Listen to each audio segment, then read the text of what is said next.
Okay, so Germany just breezes through Poland. Yeah, Poland was also being crushed by Russia, but in much smaller in size. But half a year later, Germany took one of the superpowers, France, in under 2 months. Clearly something to be reckoned with.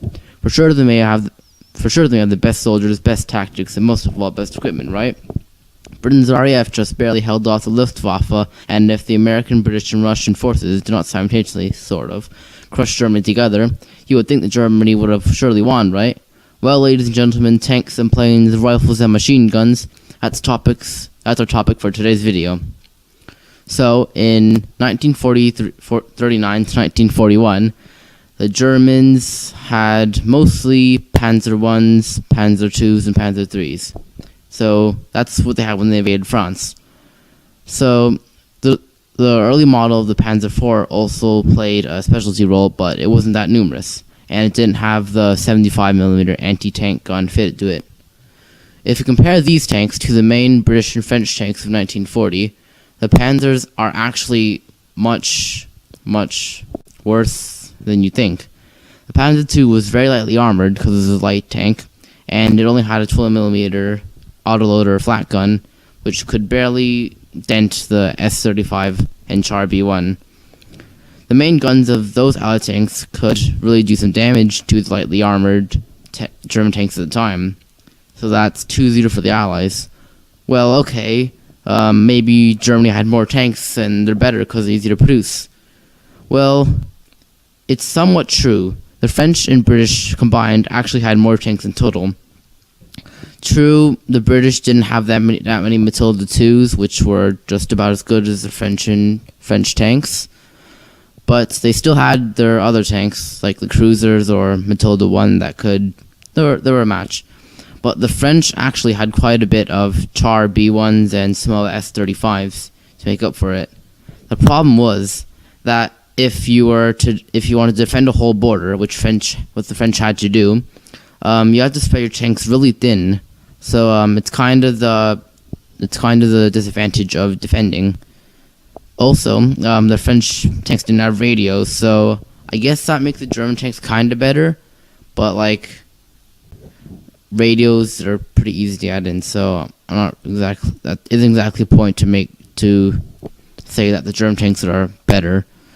So the fall of France was likely actually poor tactics, because the Ardennes were literally wide open, and they haven't really moved on for World War I, France, so they kind of weren't really prepared. I guess that kind of makes the German tactics better, but still the French, I think, had better tanks.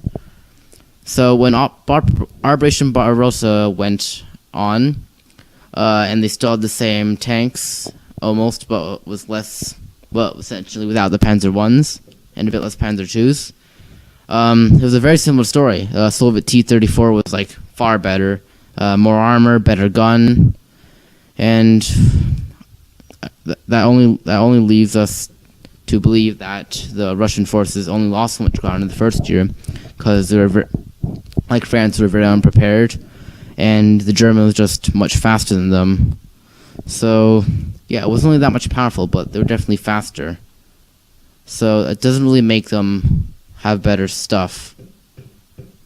So moving on to infantry weapons for all of World War II, because it didn't change too much.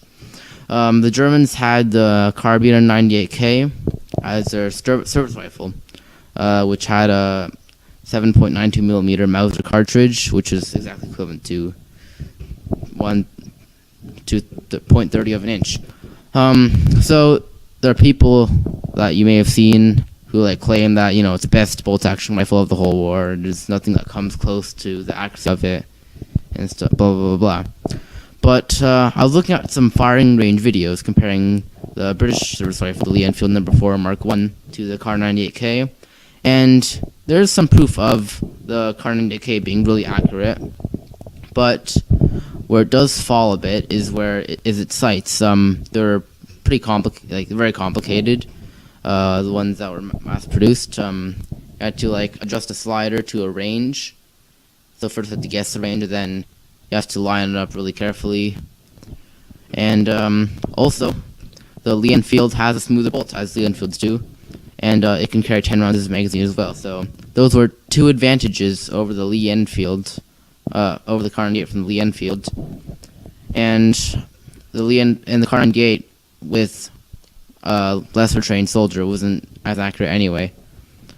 And if, for example, the Springfield 1903, that had more firepower, that had a lot of that could, silence a German in essentially a shot. So the Kar 98 was only really effective and super accurate in more advanced soldiers' hands. But those are always in a shortage when the war progresses on. So the Kar 98 maybe it's not the best rifle. Maybe the German machine guns, the MG42 and 34, or Spandau, as the British call it, was the best machine gun of World War II. Well, as much as it is very much a chainsaw, the MG42 and 34 quickly become inaccurate when the barrel got pretty warm or hot. This, however, was a mixed fortune. If you spray bullets everywhere with little accuracy, you have the potential to weaken an entire attacking section of soldiers. Like, if there's a platoon of soldiers advancing on you and throwing a 5 meter box, you can just spray bullets in their general direction, and a lot of them could be silenced. So, but this also came with the downside. For example, if your machine gun was that inaccurate, some people could literally lay in plain sight but not land a single hit. There are stories of that, by the way. So the MG34 and 42, they're definitely good machine guns. They might very well have been the best, but it's not like they were super high, multiple years ahead of the other machine guns, as some people might claim. For example, the Bren gun, the British Bren gun, the barrel is easy to change, and the accuracy was actually pretty good. The Browning M1919 medium machine gun, it was decently reliable, decently fast-firing, decently accurate. The Vickers K gun was essentially the same as the Browning, but a bit more accurate. So the MG34 and 42, best maybe, but not by far. Now, after Operation Barbarossa has gone on for a bit, and the Germans have seen the Soviet T-34s and KV-1 heavy tanks, they wanted to up their military strengths, and with a couple of medium tanks. So the Wehrmacht developed this variation of the Panzer IV, which was first called the F2, later renamed the AUSG, fitted with the KWK-40 L43 75mm tank gun, capable of penetrating 77 millimeters of armor at 1,830 meters. Later in 1942, the Panzer IV AUSG received an extra 30 millimeters of frontal armor, bringing the total to 80 millimeters. So how does this tank compare to the T-34 and KV-1? It devastated them. The main armor panel penetration came at 1,200 meters, and weak spots could be exploited from ranges all the way up to 1,600 meters. However, by 1942 and 41, Germany could only build 135 tanks, the 135 Panther IV AUSGs. So it's not a lot of tanks. They definitely were better, but it was more still Germany's speed that caught the Soviets out. I guess the Panther IV, you could call it the perfect tank, because it was really good. But that's not the point, because in 1942, Germany introduced the Tiger.